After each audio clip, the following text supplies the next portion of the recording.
Tajuk yang saya diberikan untuk sharing pada hari ini adalah perwakilan data yang fokus kepada sistem nombor dan juga kriptografi ya. Jadi sistem nombor ni kalau kita sudah mengajar daripada tingkatan 1 sampai 3, dia akan melibatkan tingkatan 1 dan tingkatan 2 di bawah tajuk perwakilan data, dan kriptografi pula di bawah tingkatan 3. Okey, sekarang kita pergi dulu kepada konten untuk sistem nombor. Ada 4 jenis, iaitu perduaan, perpuluhan, perlampanan dan perenambalasan. Okey. Dan untuk perwakilan data, untuk tingkatan 1, kita ada topik ukuran data, tapi saya tidak akan sentuh pada hari ini. Okey, so kita pergi dulu kepada tingkatan 1. Kita tengok di SKP tingkatan 1, iaitu murid boleh mengenal pasti nombor perduaan dan perpuluhan, menukar nombor perduaan dan perpuluhan, perpuluhan kepada perduaan, operasi tambah dan tolak dua nilai nombor perduaan, dan operasi tambah dan tolak bagi menterjemah aksara pengakutan ASCII. Untuk guru-guru yang sudah lama mengajar, sebab ASK ni sudah masuk tahun ke-5 dan sebenarnya saya baru masuk 4 tahun mengajar, sebab tahun pertama saya tidak mengajar sebab masih fokus kepada SK. Okay.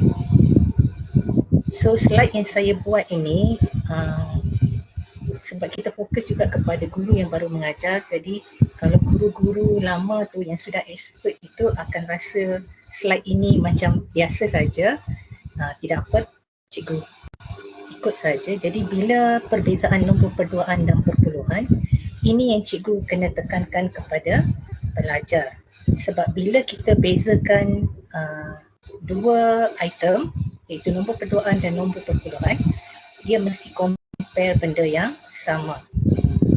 Okay, dan biasanya saya mengajar pelajar saya, kalau menjawab perbezaan, buat dalam bentuk jadual.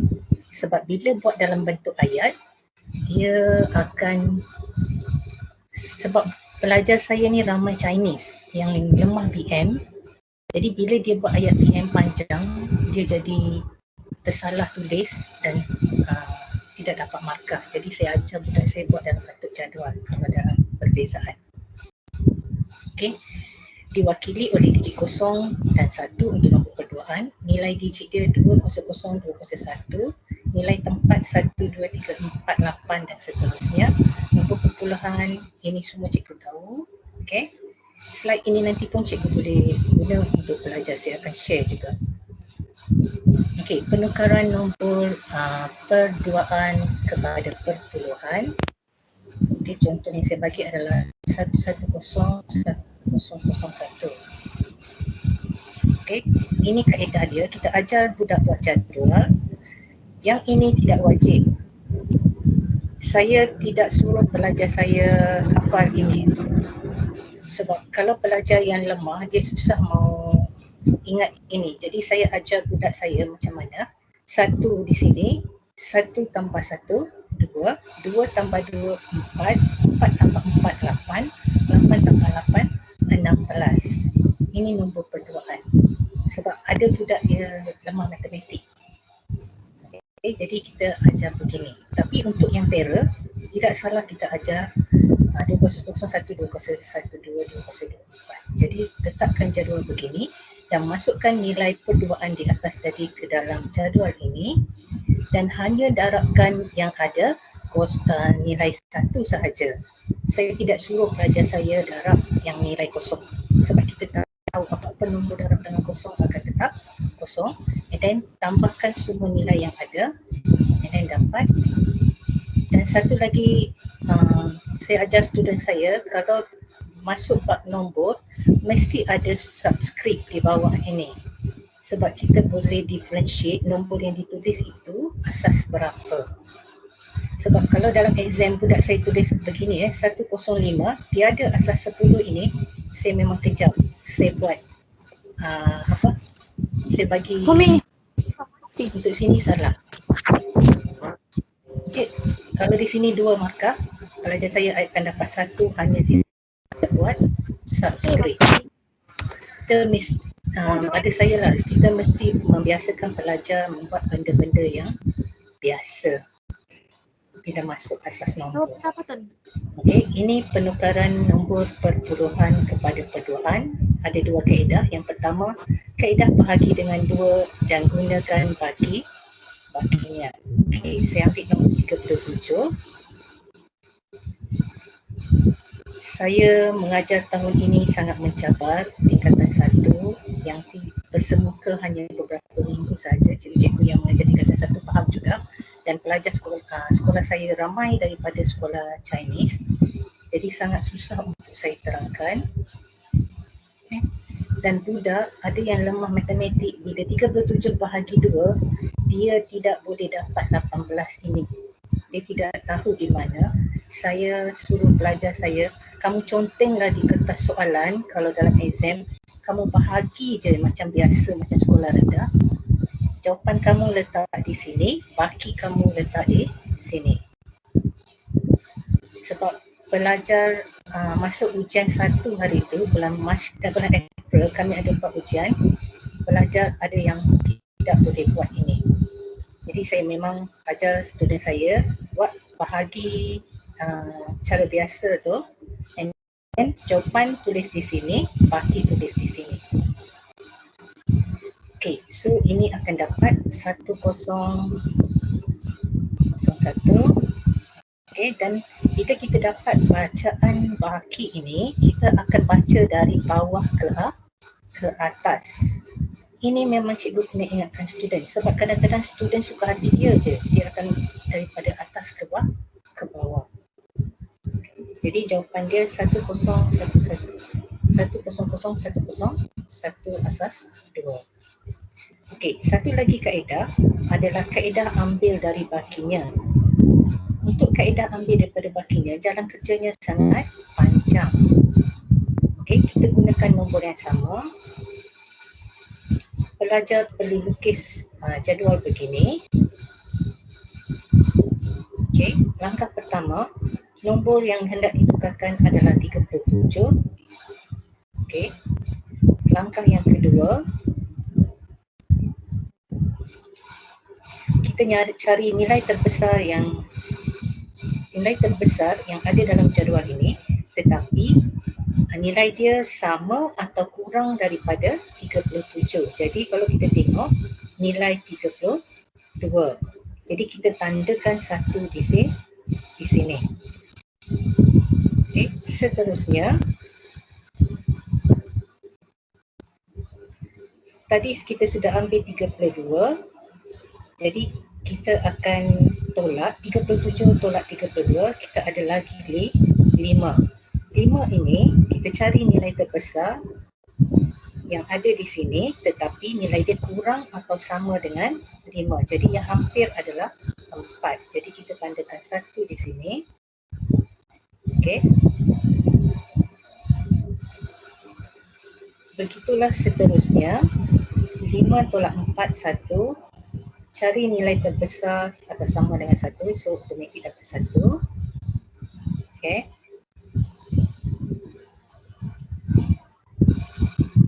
Dan bahagian yang tiada kita isi ini, kita masukkan kosong.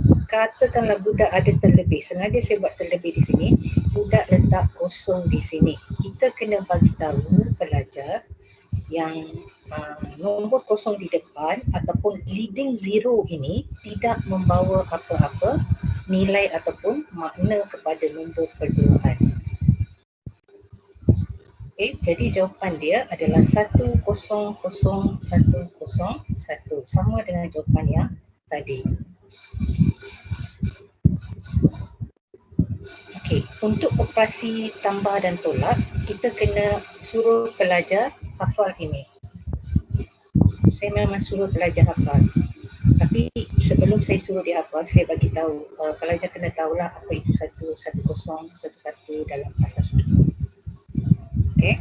Untuk operasi tolak, ada tata cara operasi tolak yang pelajar perlu ingat. Okey. Kenapa saya suruh hafal? Student saya ramah Chinese, dia memang suka menghafal, jadi saya sudah hafal sahaja. Okey, untuk penambahan dan penolakan nombor perduaan, okey, saya buat sekaligus sahaja sebab ramai di antara cikgu di sini sudah tahu kan. Jadi bila mau menjawab ini, kita berdasarkan tata cara operasi tambah dan juga tata cara operasi tolak. 1 tolak 1, kosong, kosong tolak, ni 1 tambah 1, 1 kosong, ini turun 1, ini 1 tambah 1, 1 kosong dan dapat 1 ya. Ini jawapan dia, dan ini 1 tolak 1, kosong, kosong tolak kosong, kosong. Di sini kita kena pinjam. Okey, bila kita pinjam sini kosong, sini akan jadi 1 kosong, 1 kosong tolak 1 dapat 1. Di sini kita pinjam di sini 1, sini 1 kosong, kita pinjam lagi, ini jadi 1 kosong, 1 kosong tolak 1, 1. Di sini ada tinggal 1 tadi, 1. Okey, sudutan ini. Cikgu, kalau ada apa-apa yang cikgu tidak faham ataupun mau tanya, cikgu boleh tanya teruslah masa saya tengah cakap di slide. Okay, operasi tambah antara dua kod ASCII. Okey, biasa kod ASCII yang diberikan biasa tidak sama di sini. Dia mesti grup yang sama, biasa diberikan untuk level tingkatan 1, 2, 3 ini. Setakat yang saya jumpa soalan tidak berikan kod ASCII di sini 0011, di bawah ni diberi di depan dia kod ASCII 0001, tiada. Sebab kod ASCII di depan ini dia mesti kumpulan yang sama. Sebab bila kita buat operasi tambah, yang di depan 4 digit yang di depan ini, di kiri ini tidak akan terlibat dengan operasi tambah tersebut. Jadi kita hanya ambil 4 digit yang di sebelah kanan, okay, dan buatkan operasi tambah, dapat jawapan, okay, baru kita tambah balik, gabung balik dengan 4 digit yang di kiri tadi. Jadi jawapan dia waris, dan aksara ini diwakili, nombor ini diwakili oleh aksara 7. Ini budak mesti tulis. Sebab kalau sampai sini sahaja, dia hanya menambah operasi tambah sahaja, dia tidak selesaikan sampai habis, iaitu ASCII itu diwakili oleh aksara apa. Okey. Sama juga dengan operasi tolak.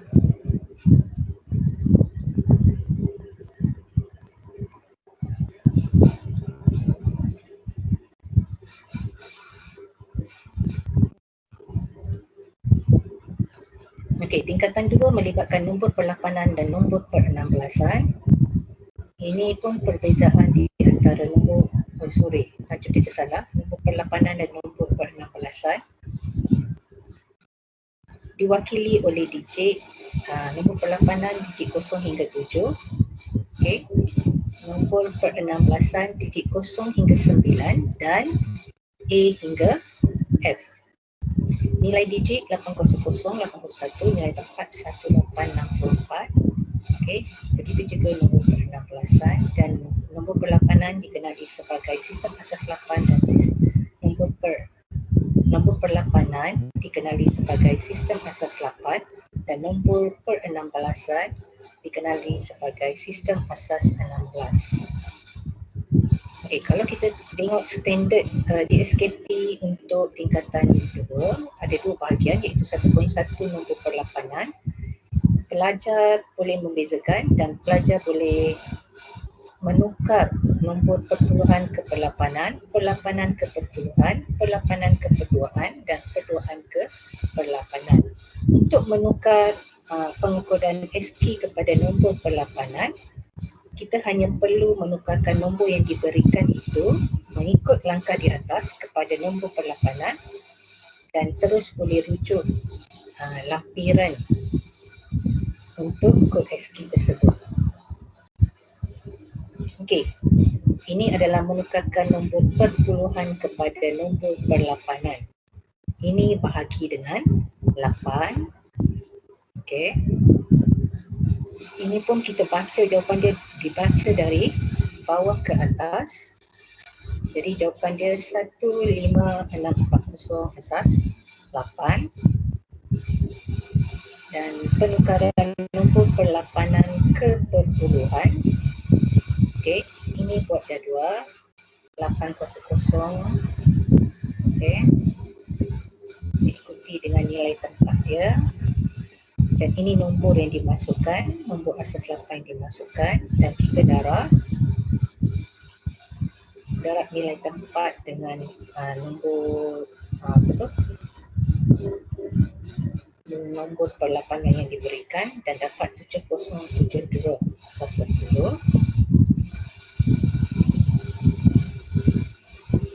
Okey.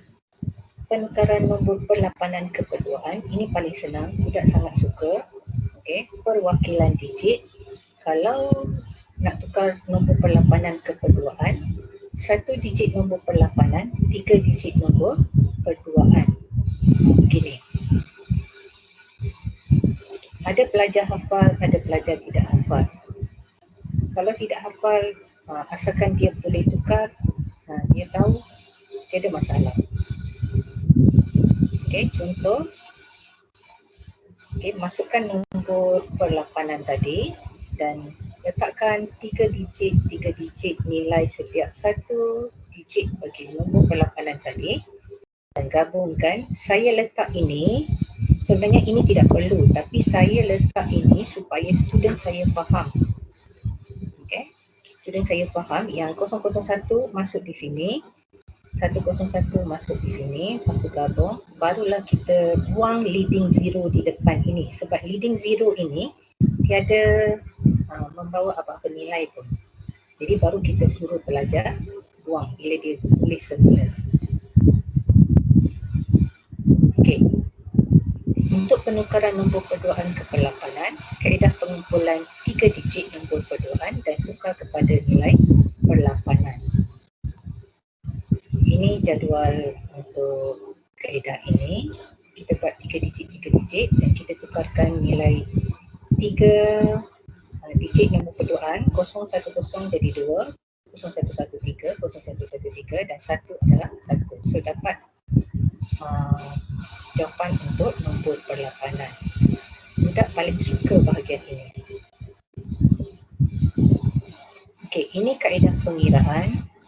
Hampir sama tapi langkah kerja dia lebih panjang sebab pelajar kena tunjukkan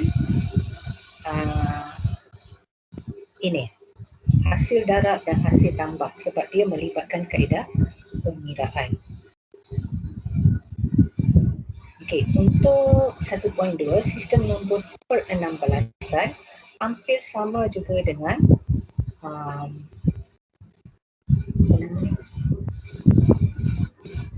dengan nombor per-8an. Okey. So penukaran nombor perpuluhan kepada per-16-an, kaedah bahagi dengan 16 dan ambil baginya. Okey, cuma yang ini saya suruh pelajar saya tambah lagi sekali, satu lagi kolom di sebelah kanan sebab bila nombor per-16-an kita akan ada bagi 10, 11, 12, 13, 14 dan 15. Okey, jadi kita perlu tukarkan 10 ke A, 11 ke B, 12 ke C dan 15 ke F. Okey, sebab itu saya tambah lagi satu kolom. Tapi kalau cikgu tengok dalam buku yang biasa memang tiada kolom ni. Tapi saya buat untuk supaya student saya lebih senang untuk tukarkan. Okey. Jadi bacaan dia juga dari bawah ke atas. Dan jawapan dia adalah 1BA 0 asas 16. Okey, penukaran nombor kepada nombor perpuluhan, kaedah dia hampir sama dengan semua nombor-nombor yang lain. Kena letakkan nilai digit dan nilai tempat Jadi lepas tu masukkan nombor per-16an dan tukarkan nombor per-16an yang A, B, C, D, E, F itu kepada nombor biasa dahulu. Barulah kita dah darab dan dapat jawapan. Okey, untuk nombor per-16an kepada nombor perduaan, ini pun sama dengan perlawanan. Pelajar boleh ingat atau hafal. Okey, iaitu satu digit nombor per-16an sama dengan 4 digit nombor perduaan. Ini. Dan saya tidak galakkan pelajar saya hafal. Okay. Dia boleh letakkan kalau 8100. Okay, nombor per-16an kepada nombor perduaan. Saya sengaja ambil contoh yang sama supaya saya boleh tunjukkan dekat pelajar. Okay, kalau nombor per-8an kita tukar, dia akan jadi begini. Kalau nombor per-16an dia tukar jadi begini. Okay. So sebab satu digit nombor per-16an, 4 digit nombor perduaan. Jadi kosong ni ditukarkan kepada 0000. Kalau 10, 1010. Jadi kita gabungkan di sini. Okey, dan di sini ada 03 leading zero di sini. Jadi leading zero itu kita buangkan. Okey, dapat jawapannya. Okey, penukaran nombor perduaan kepada per-16an, kaedah pengumpulan 4 digit nombor perduaan dan tukar kepada nilai per-8an. Jadi bila kita tukar, kita akan dapat ini 2DA asas 16.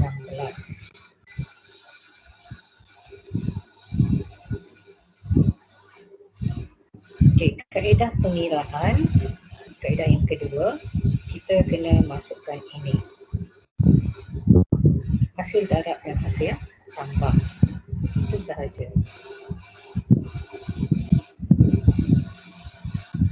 Okey, untuk tingkatan 3, tiada sudah sistem nombor tapi lebih kepada kriptografi.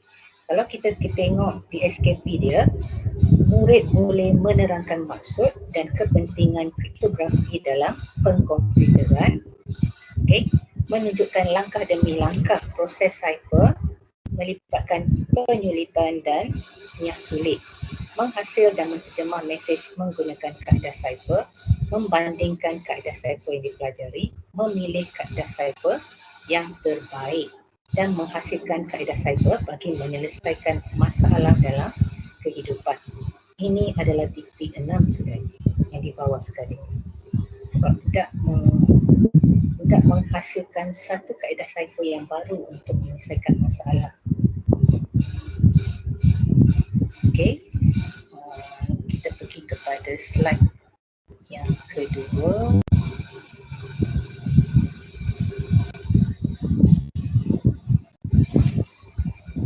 Okey, kalau cikgu tengok slide saya macam-macam warna.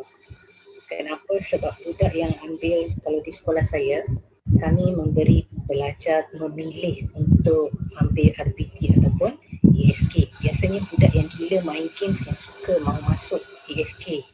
Kononnya boleh main komputer. Tetapi diorang tidak tahu apa sebenarnya ESK ini. Okay, tapi budak yang suka main game, dia lebih visual. Budak yang visual, jadi kalau kita guna benda-benda yang colourful ni, senang kita ingat. Bila kita ajar balik ataupun buat revision, kita boleh bagi tahu student, oh kamu ingat tak yang slide cikgu yang gini-gini. Dia cakap, oh ingat-ingat. Sebab itulah bila saya mengajar, saya akan bagi contoh yang budak boleh ingat.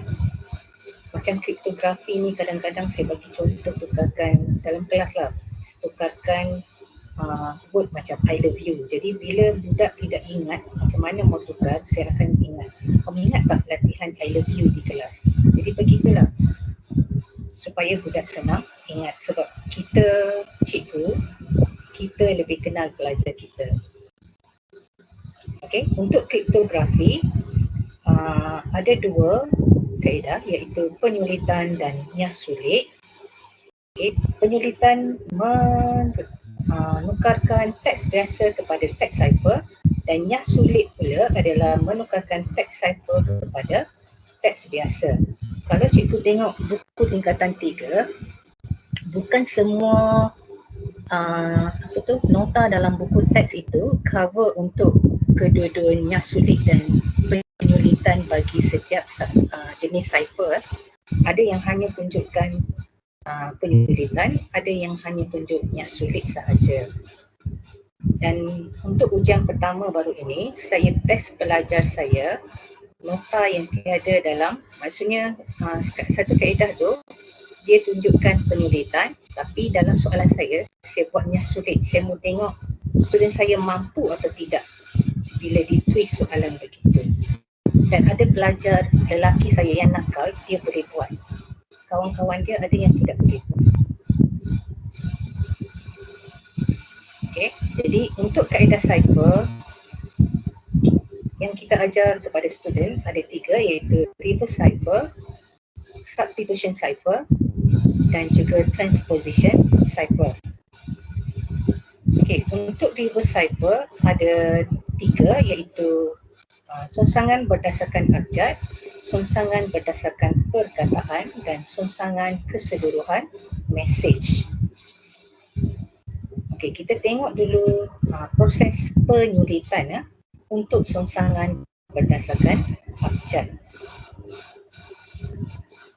Okay, bila berdasarkan abjad untuk songsangan, kita kena suruh pelajar buat ABCD sampai Z. Ini Z ya, XYZ. Dan yang di bawah yang warna merah ini kita terbalikkan. A dia di bawah Z, yang di sini pun Z. Z di bawah A. Okey. Okey. Teks biasa yang akan kita tukarkan adalah Jom Ponteng. Bila proses penyulitan, saya selalu cakap kepada pelajar, kamu kena tengok jadual ini dari atas pergi ke bawah. Jadi C di sini kita akan dapat Q. O akan dapat L.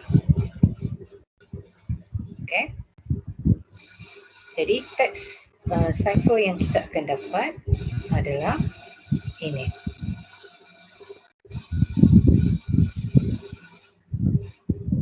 Okey, untuk prosesnya sulit pula masih menggunakan jadual yang sama. Okay. Dan teks cipher yang diberikan adalah ini.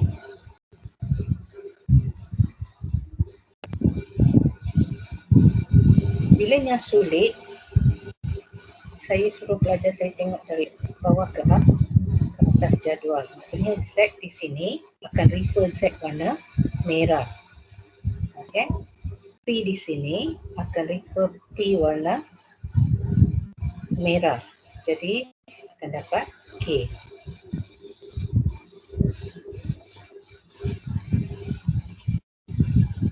Okay, jadi akan dapat aku tak puasa. Okey, proses penyulitan songsangan berdasarkan perkataan ini paling senang. Kita hanya songsangkan. Kalau M ini akan ke depan, O tetap di tengah, J akan ke kanan lah. Dia tukar tempat. Okey. So, kita buat perkataan demi perkataan.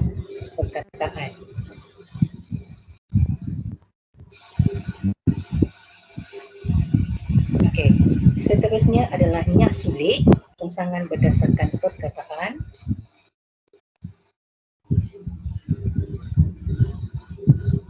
Jadi A akan bertukar tempat lah. A di sini, K di sini, U di sini. T di sini, A di sini, K. So akan dapat aku tak puasa. Okey, penyulitan songsangan berdasarkan keseluruhan mesej. Okey, Jom Ponteng. Kalau keseluruhan mesej, okey, supaya pelajar tidak confused, ada pelajar bila masuk keseluruhan mesej dia jadi pening. Okay, termasuk pelajar saya sendiri.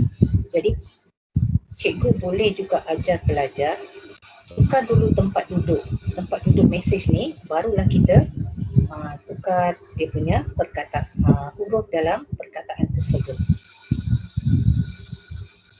Ini tidak ketara nampak sebab kita hanya ada 2 patah perkataan sahaja.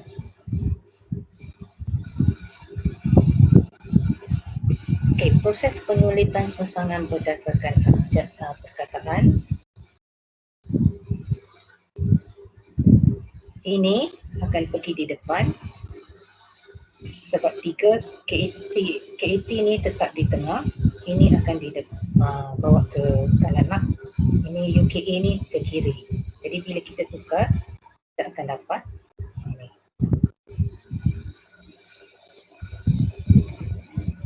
Okey, untuk substitution cipher ada scissor cipher dan juga big pen cipher.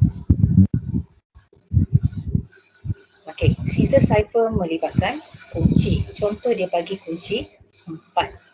Apa maksud kunci 4? Contoh di sini, saya tengok dalam buku kan kebanyakan dia ajar budak buat lengkungan. Okey, 1, 2, 3, 4. Jadi bila saya ajar student saya, dia ada yang kebingungan. Ada yang mula dari kosong ini, dari ruang kosong ini dia kira 1, 2, 3, 4. Jadi dia akan letak A di sini. Jadi saya pun ajar student saya senang. Kalau kunci 4, kotak ini kamu kira 1, 2, 3, 4. Yang kelima itu akan jadi A. Kalau kunci 2, 1, 2, A akan di bawah C. Baru diorang faham. Bila saya buat lengkungan-lengkungan itu, okay, dengan arrow tu, pelajar saya tidak faham. Jadi saya ajar langkah yang begini. Itulah kadang-kadang kita mengajar, kita tidak semestinya ikut apa yang contoh dalam buku.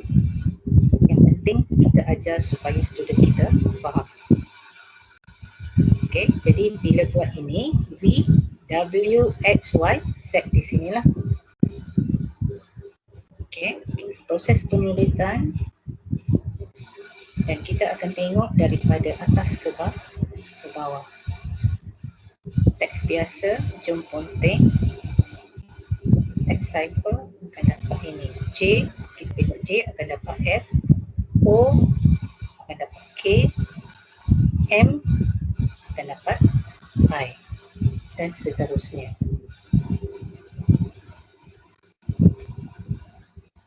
Okay.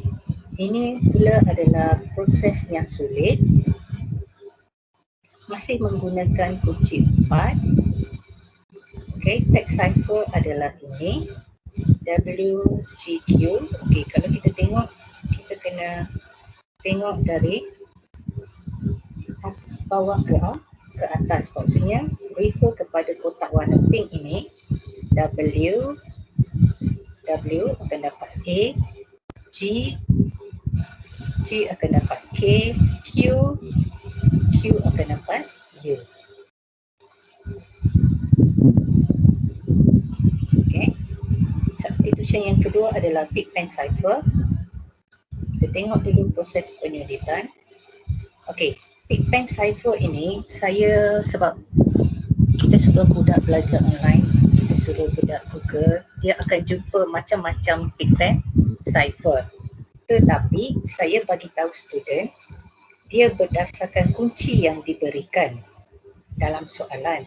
Kalau tidak diberikan kunci yang ini, big pen cipher, maksudnya big pen yang diberikan adalah merujuk kepada buku teks. Sebab bila kita mengajar, kitab utama kita adalah buku teks. Jadi ada pelajar saya tanya saya, cikgu hari tu saya Google tapi saya tengok ini tidak sama, kita boleh buat suka hati. Saya cakap sebab memang betul kita boleh buat big pen cipher ini, key dia lain-lain.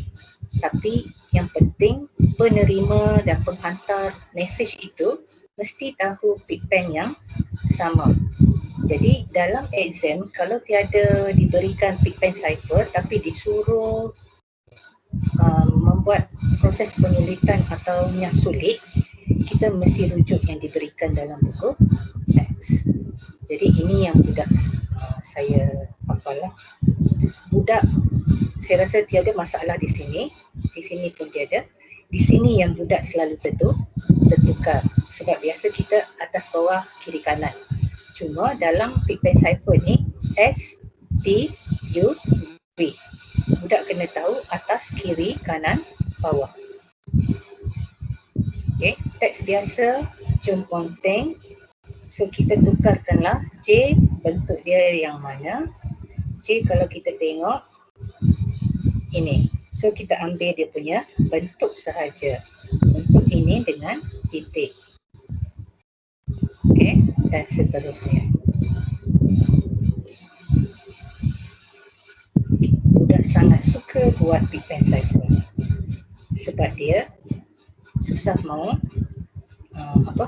orang faham. Jadi di kelas-kelas budak suka main ini. Kelas saya lah. Kelas cikgu saya tak tahulah. Okey, Pigpen cipher proses penulisan. Guna key yang sama, text cipher kita berikan dan kita tukarkan berdasarkan gambar rajah ini. Okey. Dapat aku tak kuasa. Okey, yang ketiga adalah transposition cipher, columnar transposition dan real pens cipher. Okay. Untuk columnar transposition, proses penyulitan ada dalam buku teks, proses yang sulit tiada dalam buku teks. Okay, teks biasa dia Jom Ponteng sekolah.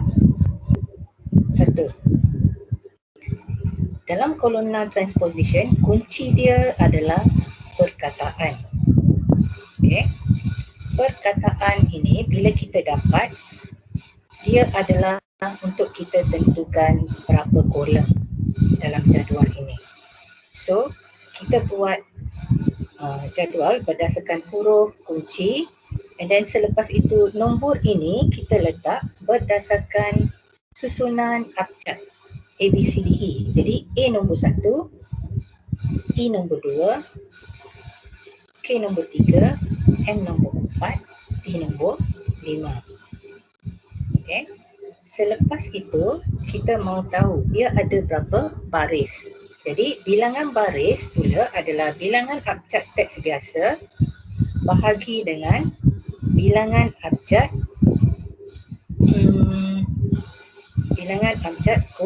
kunci. So, dapat 3.4. Kalau cikgu dapat 3.1 pun, cikgu akan dapat 4. Di sini tidak apply matematik ya. Dia asalkan 3.1 dan 3.9 tetap dapat 4. Okay. So selepas dapat bilangan baris, barulah kita buat jadual penuh. Okay. Setelah dapat jadual penuh dengan nombor ini, kita masukkan perkataan teks biasa ini baris demi baris. Bermula dengan baris 1, baris 2, baris 3 dan baris 4, huruf terakhir adalah H. Okey. Kalau tiada sudah apa-apa di sini, kita kena letakkan X, X, X. Okey, tidak boleh tinggalkan kosong. Setelah itu, macam mana nak dapatkan teks cipher? Kita ada lajur kan yang bernombor. Jadi kita ambil dulu lajur 1, P, N, O, X, diikuti sambungan dia.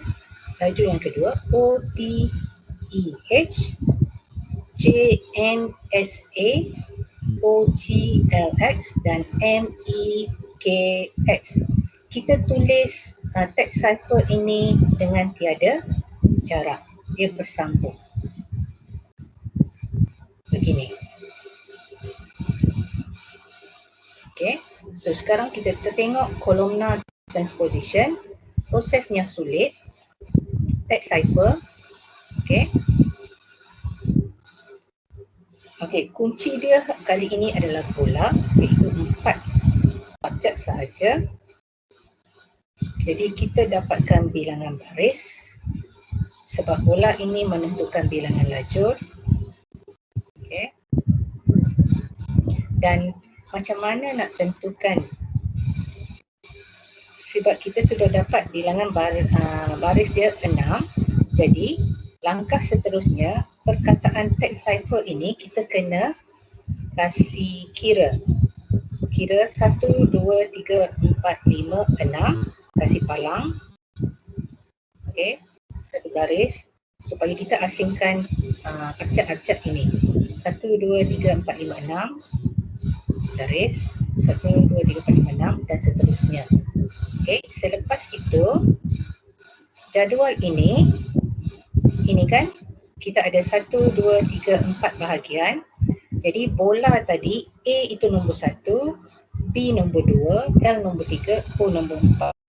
Jadi untuk baris 1 ini kita ambil yang ini, A, U, P, N, R, X. Susun balik di sini dari atas ke bawah. And then yang kedua, lajur kedua, S, T, S, A, G, I. Baris lajur ketiga, Y, H, A, U, X. And then yang keempat, A, I, Y, C, X. Okey, penuh sudah jadual ini.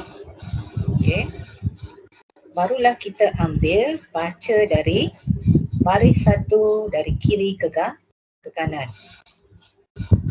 Jadi kita akan dapat teks biasa, saya tahu siapa yang curi.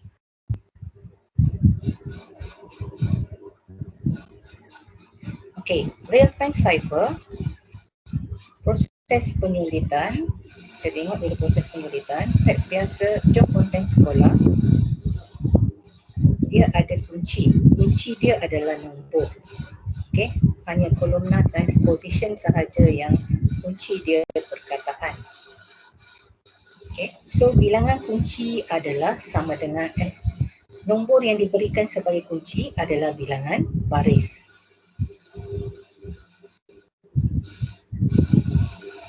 Dan bilangan acak teks biasa adalah bilangan lajur. Sebab kita kena buat jadual. Okey, so bilangan baris 3, bilangan lajur 17. Kita buat jadual, kita kasih garis-garis. Untuk mula-mula kita ajar budak beginilah, kasih garis-garis tempat ni supaya dia tidak tersalah. Budak kena buat mengikut bersilang-silang beginilah. Okey. Jadi selepas itu masukkan perkataan ini, teks biasa ini mengikut turutan. J di sini, O di sini, M di sini dan seterusnya mengikut ruang ini. Okey, kita akan dapat ini. Okey, jom konten sekolah sudah masuk dalam jadual. Okey, seterusnya tuliskan teks secara melintang dari baris 1 hingga 3. Maksudnya kita akan ambil baris 1, JONKH sambung dengan OPNEGEOA dan baris ketiga MTSL. Okey, jadi teks cipher kita begini. Dia ada jarak juga. Dia bersambung. Okey. Seterusnya adalah prosesnya sulit. Teks cipher ini kita tengok kunci dia 4, maksudnya bilangan baris sama dengan 4. Selepas itu kita kira bilangan teks biasa, teks cipher, kita akan dapat bilangan lajur. Jadi kita buat jadual yang sama juga. Okey, isikan siap-siap tanda lah, kita suruh pelajar tanda sikit-sikit ke supaya dia tahu, supaya dia tidak tersalah. Okey, kalau budak yang pandai senang, dia terus boleh masukkan. Tapi cara masukkan untuk prosesnya sulit dengan proses penyulitan tadi tidak sama. Kalau proses penyulitan tadi kita ikut ni kan bersilang ni. Tapi ini kita masuk by baris. S di sini, H di sini, A yang yang ini masuk di sini dan A2 lagi masuk di sini. Jadi baris 1, baris 2, baris 3, baris 4 sampai lengkap semua, barulah kita tukarkan ke teks biasa. Okey. Jadi bila kita nak baca balik teks biasa, kita akan baca dari sini. SAYATHU. Okey. Dapatlah, sorry, salah di sini. Jawapan dia, saya tahu siapa kamu. Okey. Slide saya yang tersalah. Okey. Itu saja untuk